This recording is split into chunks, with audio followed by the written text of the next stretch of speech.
Bismillahirrahmanirrahim. Assalamualaikum warahmatullahi wabarakatuh.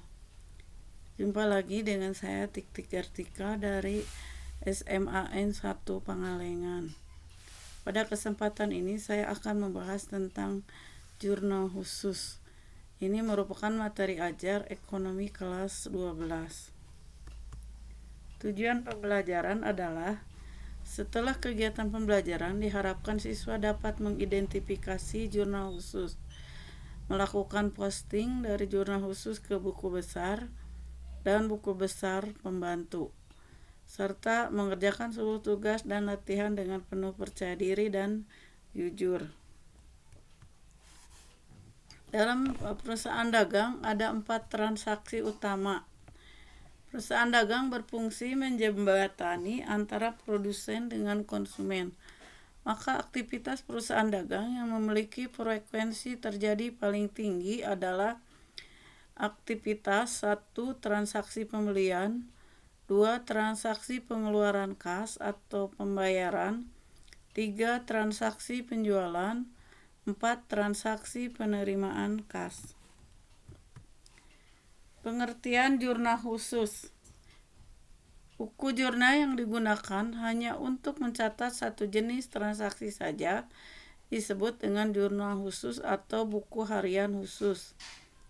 Karena perusahaan memiliki 4 transaksi yang paling tinggi frekuensinya, maka jurnal khusus di dalam perusahaan dagang dapat dibagi menjadi 4 jurnal khusus. 1. Jurnal khusus pembelian, 2. Jurnal khusus penerimaan kas, 3. Jurnal khusus penjualan, 4. Jurnal khusus pengeluaran kas.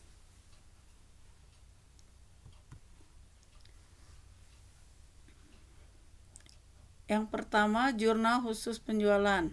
Apa itu jurnal khusus penjualan? Jurnal khusus penjualan adalah buku jurnal untuk mencatat transaksi penjualan produk perusahaan secara kredit. Penjualan produk perusahaan secara tunai tidak dicatat di buku harian ini. Bisa kita perhatikan di sini ada format jurnal khusus penjualan.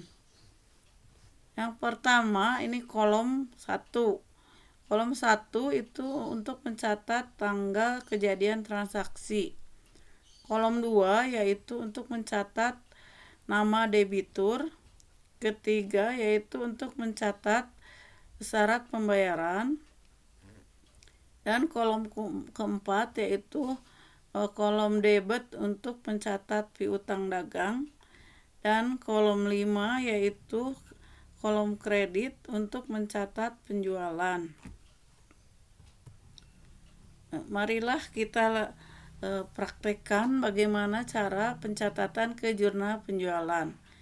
Di sini ada beberapa transaksi selama bulan Juni dari PT Asih Jaya Bandung mempunyai transaksi sebagai berikut.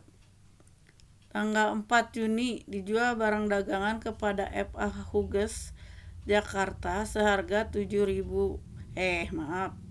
sebanyak 7 juta rupiah dengan syarat EOM. Faktur nomor 001. Tanggal 10 dijual barang dagangan kepada Purwanto Semarang seharga 5 juta rupiah syarat EOM. Faktur nomor 007. Tanggal 17 dijual barang dagangan secara kredit kepada Tuan Widayat Solo seharga 3 juta rupiah dengan syarat 210N 30. Faktur penjualan nomor 003. Tanggal 25 dijual barang dagangan kepada PT Ambarsari Surabaya seharga 5 juta rupiah dengan syarat 315N 45. Faktur penjualan nomor 004. Nah, sekarang tanggal 30 dijual barang dagangan kepada FA Huges Jakarta seharga 7 juta rupiah dengan syarat 2, 10, N30 faktur penjualan nomor 005. Nah, berdasarkan transaksi tersebut kita lihat bagaimana cara mencatat ke dalam jurnal penjualannya. Yang pertama kita catat dulu tahunnya di sini, lalu bulan dan tanggal. Di sini tanggal 4. Nah, di kolom keterangan ditulis FA Huges dan di kolom nomor bukti itu nomor faktur. Di sini faktur penjualan nomor 001. Syaratnya EOM. Maka piutang dagang di debit 7 juta, penjualan di kredit 7 juta. Nah, untuk tanggal 10 di sini di kolom keterangannya Purwanto Semarang. Di kolom nomor bukti yaitu faktur penjualan nomor 002. Syarat EOM. Di debit piutang dagang 5 juta, di kredit penjualan 5 juta. Tanggal 17 di kolom keterangan Tuan Widayat Solo. Di kolom nomor bukti di sini faktur penjualan nomor 003. Syarat 2, 10, N30. Dan di debit muncul piutang dagang 3 juta. Dan di kredit penjualan 3 juta. Selanjutnya tanggal 25. Di sini di kolom keterangan PT Ambarsari Surabaya. Di kolom nomor bukti faktur penjualan nomor 004. Syarat pembayaran 315 N45. Di debit piutang dagang 9 juta, di kredit penjualan 9 juta. Sekarang yang tanggal 30. Kolom keterangan FA Huges Jakarta. Nomor bukti faktur penjualan nomor 004. Syarat 2, 10, N30. Di debit piutang dagang 7 juta dan di kredit penjualan 7 juta. Dan terakhir dijumlahkan jumlah kolom debit dan jumlah kolom kredit itu 31 juta. Jadi jumlahnya harus selalu sama. Nah, kita lanjut dengan jurnal khusus pembelian. Jurnal khusus pembelian adalah buku jurnal yang digunakan untuk mencatat transaksi pembelian barang dagangan secara kredit. Nah, di sini ada formatnya. Format jurnal khusus pembelian. Kolom 1 yaitu tanggal untuk mencatat tanggal transaksi. Di kolom 2 itu untuk keterangan, biasanya untuk mencatat nama kreditur. Kolom 3 yaitu untuk mencatat nomor bukti transaksi. Kolom 4 yaitu untuk syarat pembayaran. Kolom 5 di sebelah debit itu kolom pembelian. Dan kolom 6 di sebelah debit itu perlengkapan. Dan di sini di kolom debit itu ada kolom serba-serbi. Kolom serba-serbi ini dipakai untuk mencatat transaksi pembelian secara kredit selain barang dagangan. Jadi di sini di kolom 7 misalnya kita membeli perlengkapan secara kredit. Di sini kan perlengkapan bukan termasuk yang diperjualbelikan oleh perusahaan. Jadi di kolom akun ini ditulis misalnya peralatan, ini referensinya diisi, misalnya nanti kalau posting ya, kalau posting ke buku besar baru diisinya jumlahnya berapa. Nah, sedangkan di kolom 10 itu kredit untuk hutang dagang. Nah, untuk memahami lebih lanjut penggunaan jurnal pembelian, maka bisa kalian perhatikan di sini PD Harum memiliki transaksi selama Januari 2019 sebagai berikut. Nah, di sini tanggal 6 Januari membeli barang dagangan secara kredit dari toko laris seharga 55 juta rupiah dengan syarat pembayaran 210 N30.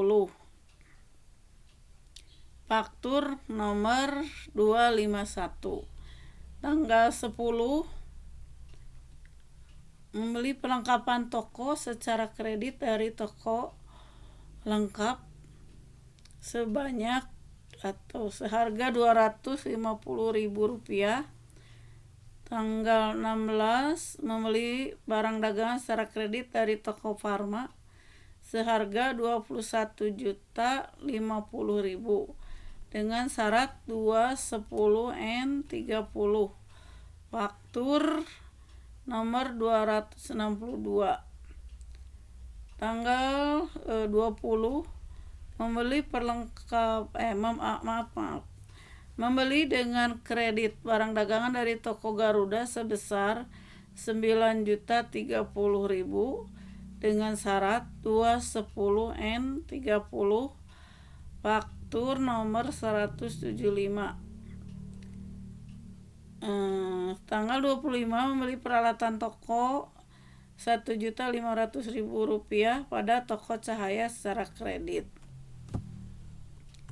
Nah, berdasarkan transaksi tadi, maka jurnal pembeliannya adalah sebagai berikut. Sini sama seperti tadi membuat jurnal penjualan, tulis dulu tahunnya, terus bulan dan tanggal. Di sini tanggal 6 di kolom keterangan toko laris, syarat pembayaran 210 N30, nomor bukti TL251, kolom pembelian di debit 55.200.000, di kolom kredit hutang dagang 55.200.000. Terus yang tanggal 10 toko lengkap ini tidak ada syarat ya, fakturnya juga tidak ada nomornya. Maka di sini toko lengkap tadi dibeli perlengkapan, karena di sini ada kolomnya maka masuk di sini perlengkapan. Di sebelah debit dan hutang dagang di kredit 250.000 ya, perlengkapan di debit 250.000, hutang dagang di kredit 250.000.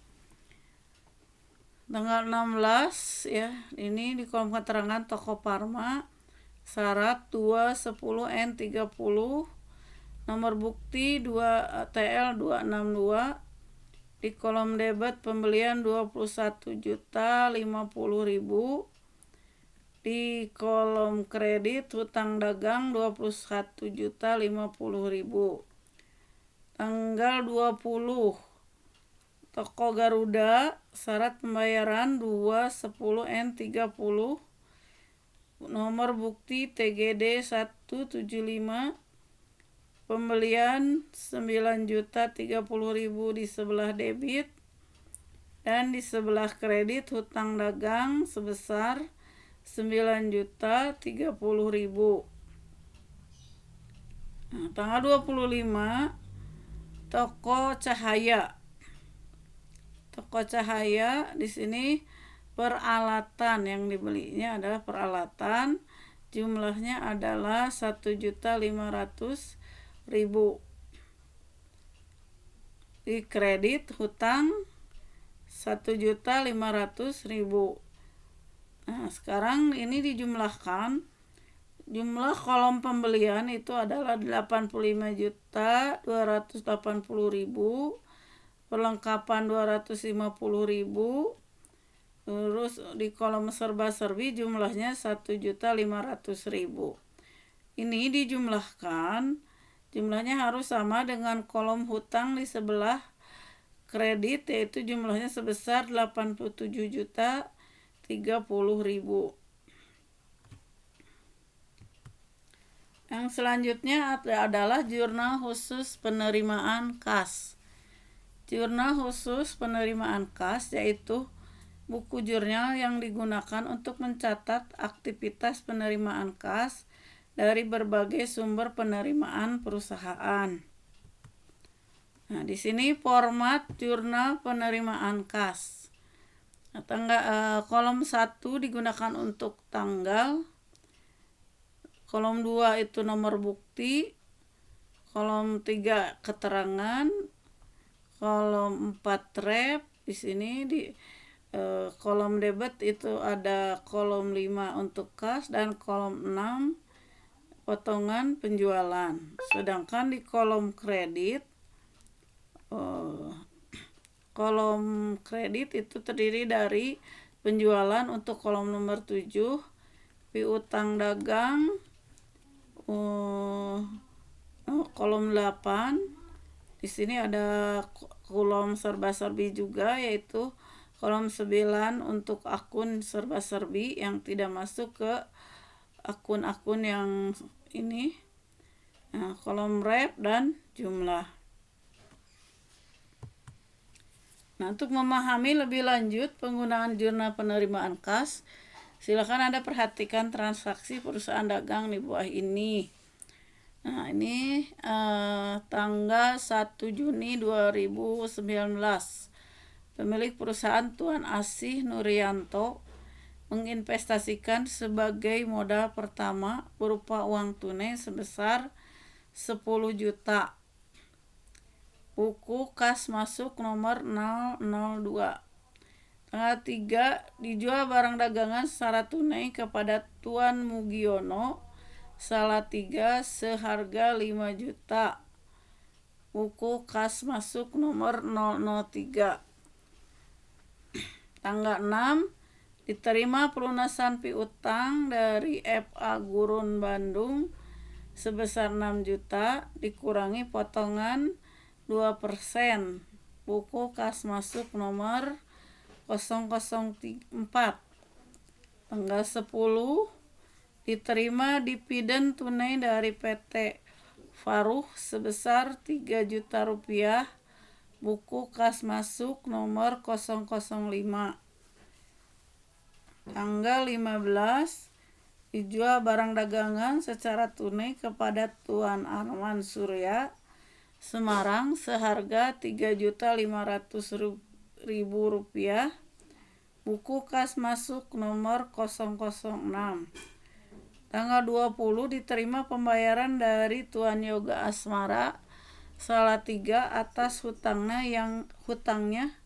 yang jatuh tempo hari ini sebesar 5 juta dikurangi potongan 2%. Buku kas masuk nomor 007. Nah, berdasarkan transaksi di atas, jurnal penerimaan kasnya adalah sebagai berikut. Untuk yang tanggal 1, nomor buktinya PKM nomor 002. Keterangan setoran modal. Kalau setoran modal itu masuk ke kas di kolom debit dan masuk ke kolom serba-serbi. Akunnya adalah modal usaha. Jumlahnya adalah 10 juta. Terus yang tanggal 3, BKM atau buku kas masuk 003, keterangan penjualan tunai.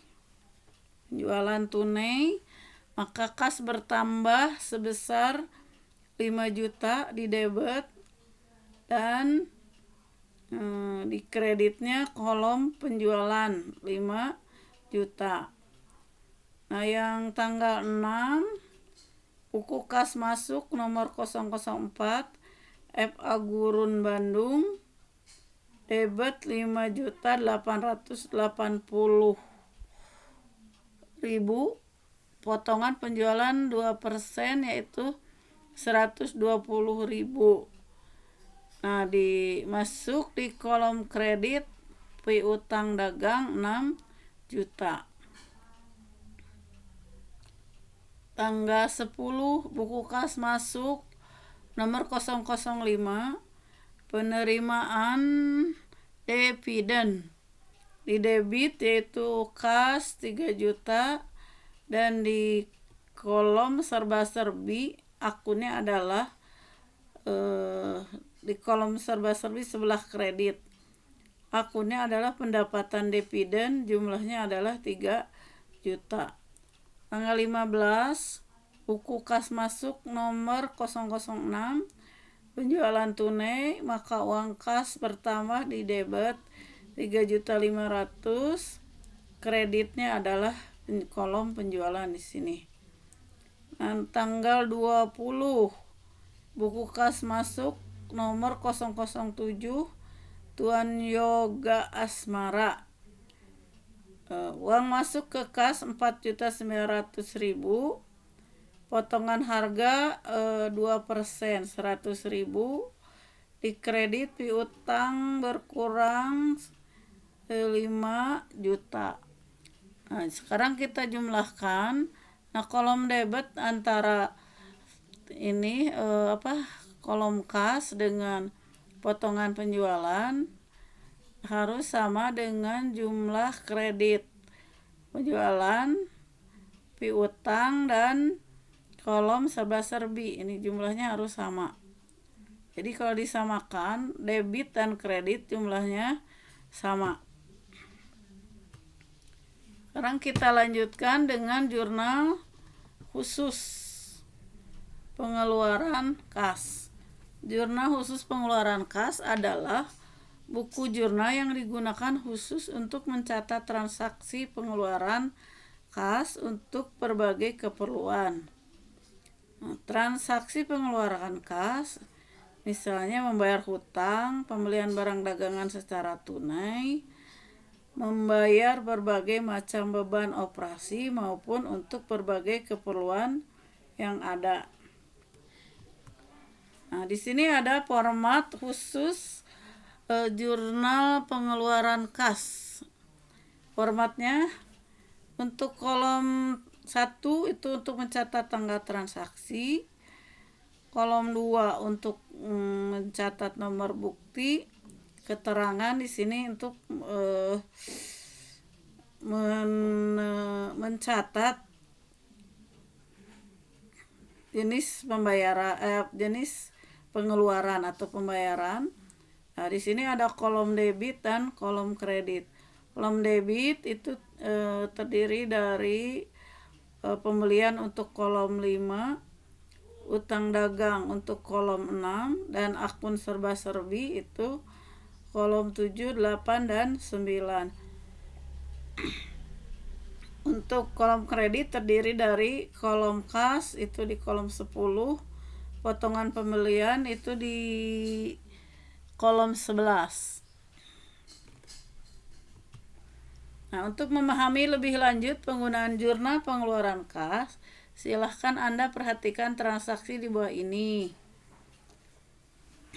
Tanggal 2 Juni 2019 dibayar sewa atas ruangan usaha untuk 1 tahun sebesar Rp1.800.000. Buku kas keluar nomor 005. Tanggal 4 dibeli barang dagangan secara tunai seharga Rp4 juta dari PT Uranium Semarang. Buku kas keluar nomor 006. Tanggal 6 dibeli barang dagangan seharga Rp5.500.000 dan perlengkapan toko seharga Rp1 juta secara tunai dari Toko Baru Klaten. Bukti kas keluar nomor 007. Tanggal 9 dibayar utang atas pembelian barang dagangan dari Toko Harum Semarang sebesar Rp8 juta dikurangi potongan sebesar 160.000. Buku kas keluar nomor 008. Tanggal 10 pemilik mengambil uang tunai untuk keperluan pribadinya sebesar 2 juta rupiah. Buku kas keluar nomor bukti kas keluar nomor 009. Tanggal 14 dibayar gaji karyawan sebesar 700.000 rupiah. Bukti kas keluar nomor 010. Tanggal 19 diterima kembali barang dagangan dari Tuan Gunadi seharga 1 juta rupiah secara tunai. Bukti kas keluar nomor 011. Tanggal 25 dibayar utang atas pembelian barang dagangan sebesar 7 juta rupiah dikurangi potongan 3% kepada PT Gerbang Bekasi. Bukti kas keluar nomor 012. Nah, berdasarkan transaksi tersebut, maka jurnal pengeluarannya adalah sebagai berikut. Ini misalnya jurnal pengeluaran halaman 04 misalnya. Di sini tanggal tahun 2019 Juni tanggal 2. Bukti kas keluar nomor 005. Ini sewa ruangan. Karena sewa ruangan bukan barang dagangan, maka masuknya ke akun serba-serbi. Di sini beban sewa jumlahnya 1 juta dan dikredit kas 1. Ini beban sewa 1.800.000 rupiah, didebit di kolom serba-serbi dan dikredit itu kas jumlahnya 1.800.000. Tanggal 4 bukti kas keluar nomor 006. Keterangan di sini pembelian tunai. Ya, pembelian sebanyak 4 juta didebit di kolom pembelian dan dikredit kas sebesar 4 juta rupiah. Tanggal 6 bukti kas keluar nomor 007. Keterangannya pembelian tunai sebesar 5.500.000 didebit di kolom pembelian. Utang dagang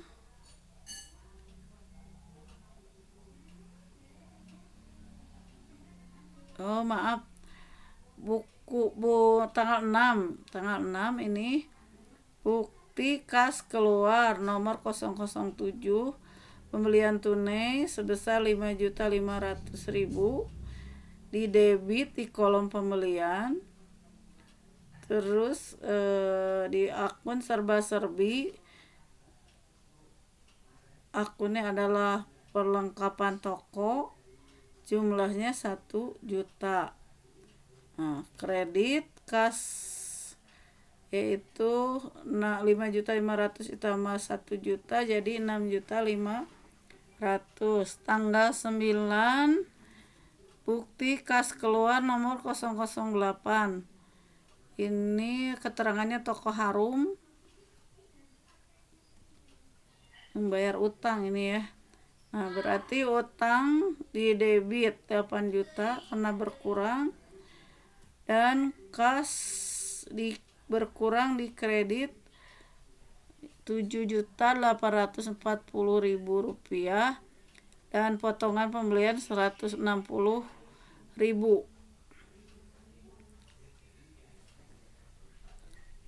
Tanggal 10 bukti kas keluar nomor 009 Praib. Karena Praib nggak ada kolomnya maka masuk ke akun serba-serbi. Di sini Praib jumlahnya debit 2 juta dan kreditnya kolom kas 2 juta. Tanggal 14 bukti kas keluar nomor 010 pembayaran gaji. Pembayaran gaji karena tidak ada kolom khusus maka masuknya ke akun serba-serbi, yaitu beban gaji di kolom sebelah serbi sebelah debit yaitu sebesar 700.000 dan di kolom kredit kas 700.000. Tanggal 19 bukti kas keluar nomor 011. Ini Tuan Gunadi. Tuan Gunadi mengembalikan mengembalikan barang yang di Tuan Gunadi ini mengembalikan barang ya, yaitu retur pembelian. Retur pembelian di kolom sebelah debit di akun serba-serbi 1 juta dan kas di kredit 1 juta. Tanggal 25 bukti kas keluar nomor 012. Di sini PT Gerbang keterangannya utang dagang 7 juta. Nah, ada yang dikembalikan ya. Jadi utangnya 7 juta, ada yang dikembalikan berapa ini? Retur pembeliannya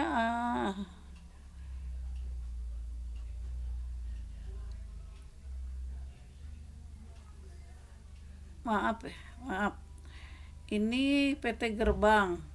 Utang dagang 7 juta, kas 6 juta 790.000 di kredit dan potongan pembelian di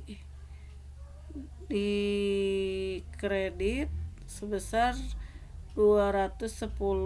Ini adalah 3% dari 7 juta. Maaf, ini salah ya, nggak ada. Nah, sekarang dijumlahkan. Jumlah kolom debit ini 9.500.000. Utang dagang isi 15 juta ditambah kolom serba-serbi 6.500.000, sedangkan kolom kas kredit 30.630.000 dengan kolom potongan pembelian 370. Ini jumlahnya harus sama, antara debit dan kredit jumlahnya harus sama. Yang terakhir itu ada yang untuk melengkapi jurnal khusus, ada yang sebetulnya jurnal umum. Jurnal umum itu kalian sudah pada tahu ya. Nah, jurnal umum yaitu buku jurnal yang digunakan untuk mencatat berbagai transaksi perusahaan dagang yang tidak dapat ditampung di keempat buku jurnal khusus. Nah, ini bukti jurnal umum. Formatnya? Jika terdapat transaksi yang tidak dapat dicatat dalam jurnal khusus, maka transaksi tersebut dicatat dalam jurnal umum. Misalnya transaksi retur pembelian dan retur penjualan. Untuk lebih jelas lagi, pelajari contoh ini. Ya, ini misalnya contoh tanggal 15 Juni dikirim kembali sebagai barang dagangan karena rusak seharga 500.000. Tanggal 20 diterima kembali sebagian barang dagangan yang telah dijual secara kredit karena cacat seharga 800.000. Maka pencatatannya ke dalam jurnal umum adalah berikut. Di sini karena di sini kita asalnya punya utang dan barang yang dibelinya dikirim kembali sehingga hutang kita berkurang. Maka hutang berkurang itu di debit, yaitu sebesar tadi 500.000 dan barang dagangan dikembalikan. Jadi barang dagangan berkurang, yaitu retur pembelian dan pengurangan harga di kredit.